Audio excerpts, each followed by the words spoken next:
The Lord be with you. And with your spirit. The proclamation from the Holy Gospel according to Matthew. Glory to you, O Lord. Jesus began to show his disciples that he must go to Jerusalem and suffer greatly from the elders, the chief priests, and the scribes, and be killed, and on the third day be raised. Then Peter took Jesus aside and began to rebuke him. God forbid, Lord, no such thing shall ever happen to you. He turned and said to Peter, Get behind me, Satan. You are an obstacle to me. You are thinking not as God does, but as human beings do. Then Jesus said to his disciples, Whoever wishes to come after me must deny himself, take up his cross, and follow me. For whoever wishes to save his life will lose it, but whoever loses his life for my sake will find it. What profit would there be for one to gain the whole world and forfeit his life? Or what can one give in exchange for his life? For the Son of Man will come with his angels in his Father's glory, and then he will repay all according to his conduct. Sisters and brothers, the gospel of the Lord.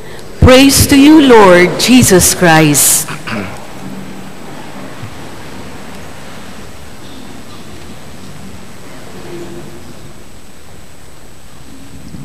Unang-una sa lahat, ang ating pong pasasalamat sa owners, the administration, and the staff, and the student body ng St. Michael's Academy.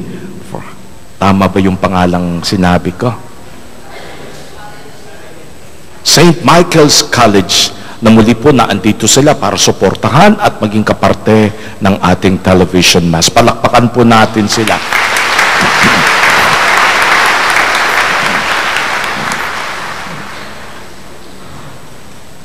Ang katagang Jesus Kristo, Jesu Kristo, ay katagang galing sa Biblia.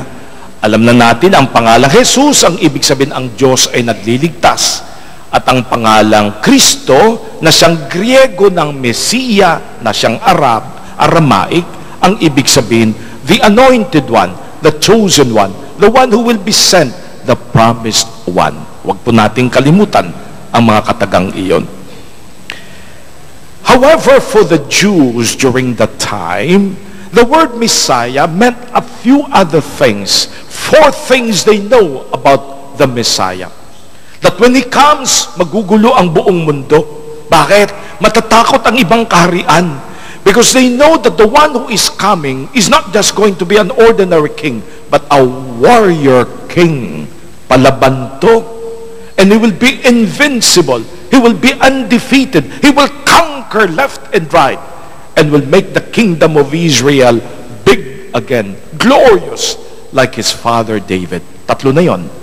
Darating siya, magugulo at matatakot ang buong kaharian, ang ibang kaharian. Pagkatapos, etong klaseng hari will be a hari so powerful, he will never be defeated.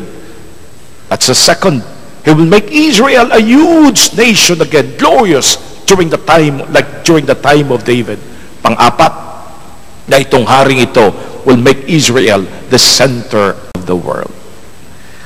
Kaya nang itong mga apostol ay bumuntot kay Kristo sa paniniwalang siya na nga ang Mesiya at siya na nga.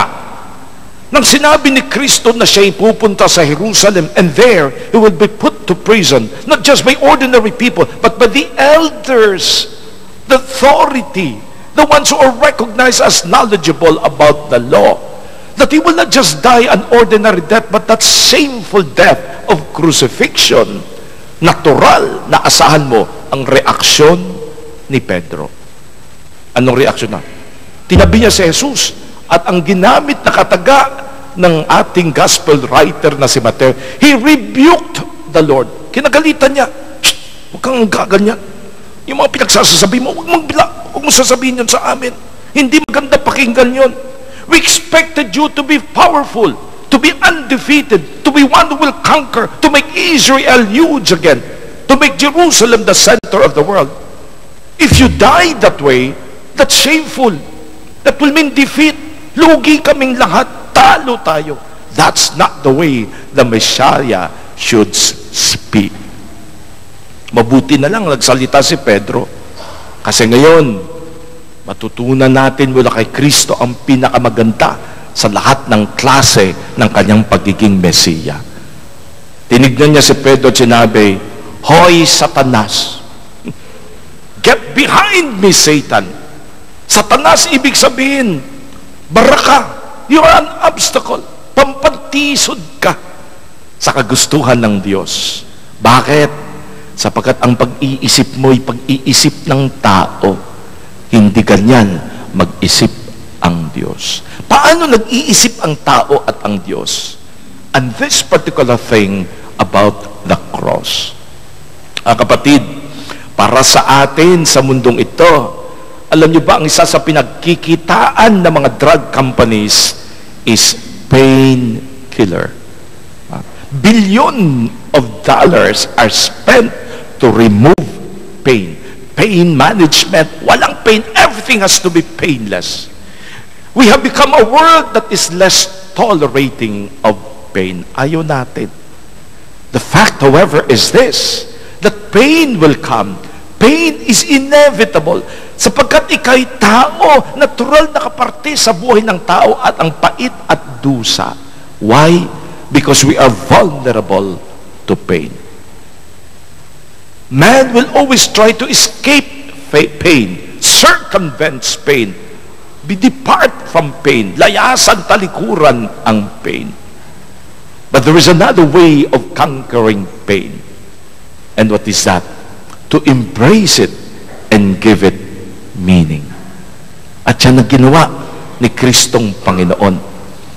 Upang ipadama sa atin ang tindi ng kanyang pagmamahal, pwede niya namang ibigay ang kaligtasan na hindi siya dumaan sa tindi ng hirap ng krus. But He used the cross as a symbol not of defeat, but of a love that conquers all. Sa totoo lang, hindi mo tunay na masabi sa isang taong mahal mo siya nang hindi ka handa na para sa kanya'y tanggapin ang pait at dusa. If you want your love to be proven, it has to go to the experiences of pain, the trials of fire, the difficulties of the cross. My dear friends, brothers and sisters, kanina nagbasa ako, no? Ang ganda-ganda nung sinabi ng isang author about pain and suffering, nang ito ang sinabi niya. The reason why Jesus took all the pains was because He wanted to prove something to us. Kaya ang sabi niya, Jesus lost all His glory that so we can be clothed in it. He was shut out so that we can get access. He was cast out so that we can be given the chance to approach. He was bound, tied, nailed so that we can be set free.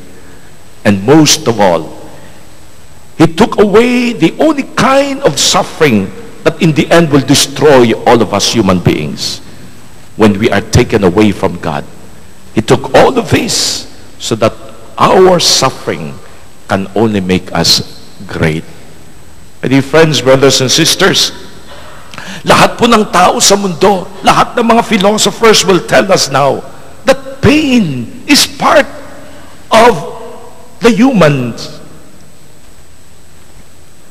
Our being human. Pag tao ka, you will have to go through pain. Kahit ano man ang gawin mo, planuhin ang lahat. One way or another, something will ruin it. One way or another, something will not go right. One way or another, something will not be as you expect it to be. Diba?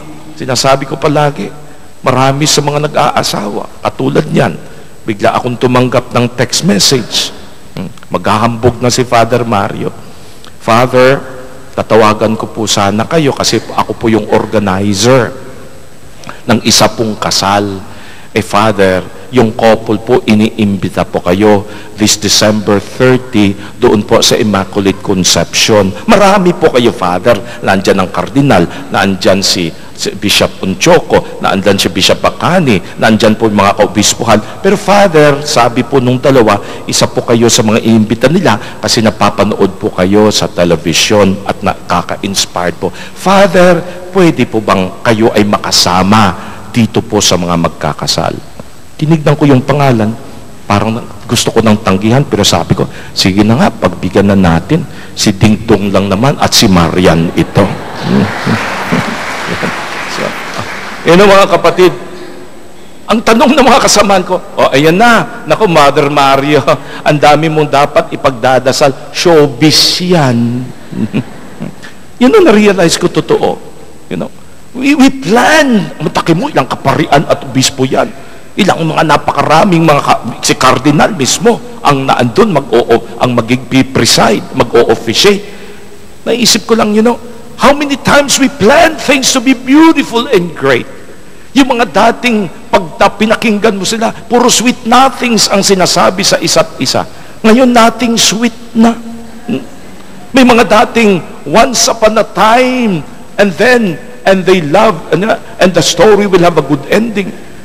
Pero ngayon, iba na. Suddenly you realize things are not as it was before.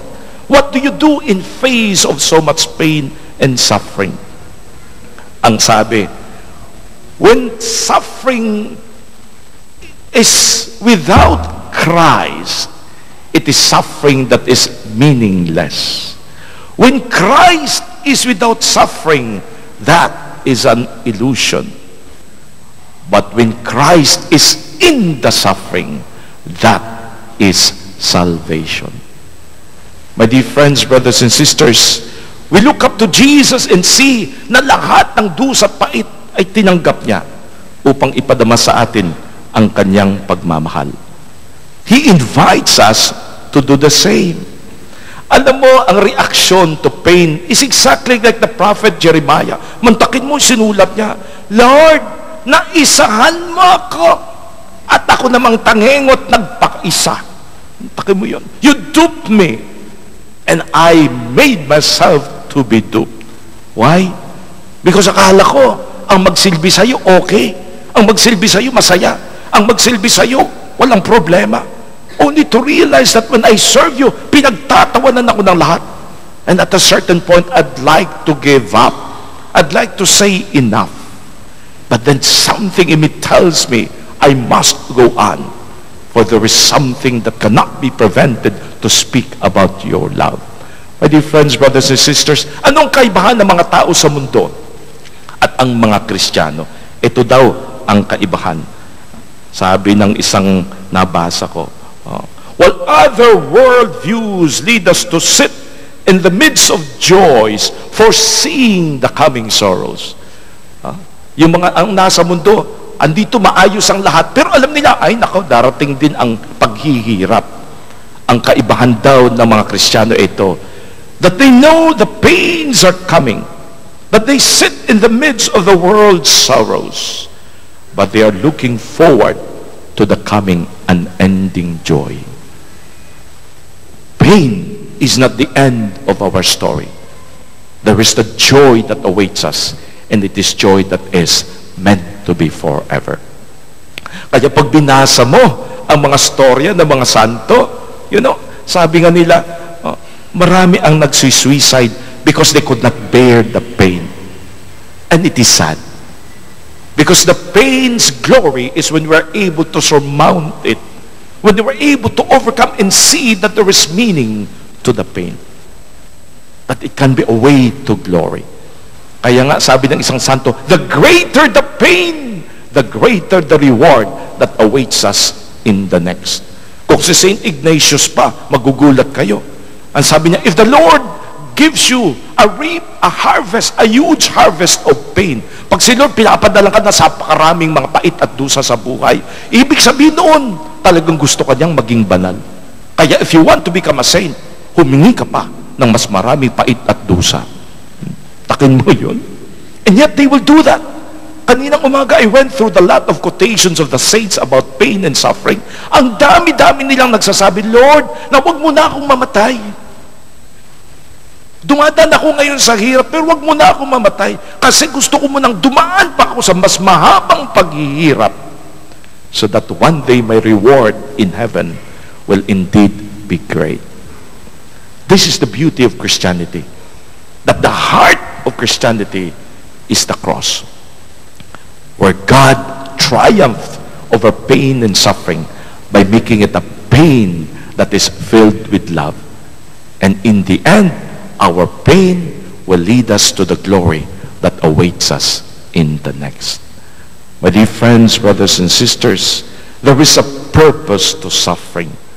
And the purpose is to lead us to love God more intently and to see that the pain is a way of us becoming pure and truly loving of Him. If you truly want to love Jesus, sabi ng isang santa, si Gemma Galgani, first learn to suffer because suffering teaches you how to truly love.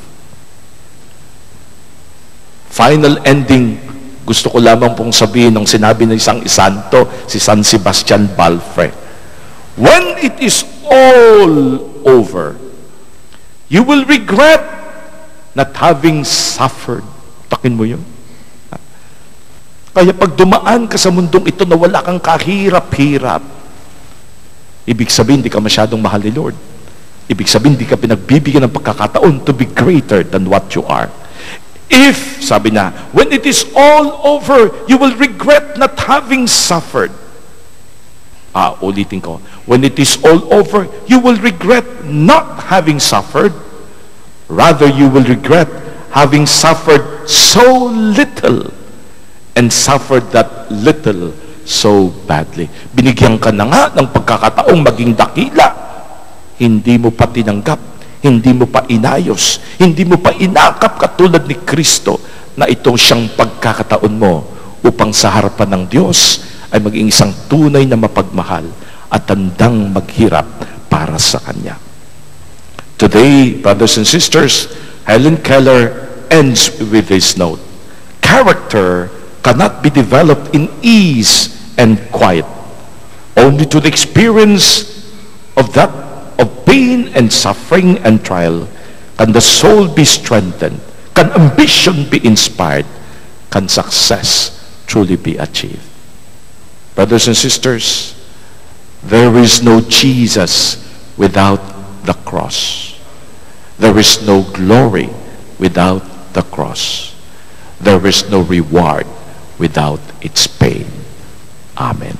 And so let's stand as we together proclaim, I believe in one God, The Father Almighty, maker of heaven and earth, of all things visible and invisible. I believe in one Lord Jesus Christ, the only begotten Son of God, born of the Father before all ages, God from God, light from light, true God from true God, begotten, not made, consubstantial with the Father. Through him all things were made. For us men and for our salvation, he came down from heaven, and by the Holy Spirit was incarnate of the Virgin Mary, and became man. For our sake he was crucified under Pontius Pilate. He suffered death and was buried, and rose again on the third day in accordance with the Scriptures. He ascended into heaven, and is seated at the right hand of the Father. He will come again in glory to judge the living and the dead, and his kingdom will have no end. I believe in the Holy Spirit, the Lord, the giver of life, who proceeds from the Father and the Son, who with the Father and the Son is adored and glorified, who has spoken through the prophets. I believe in one holy, Catholic, and Apostolic Church. I confess one baptism for the forgiveness of sins, and I look forward to the resurrection of the dead and the life of the world to come. Amen. brothers and sisters,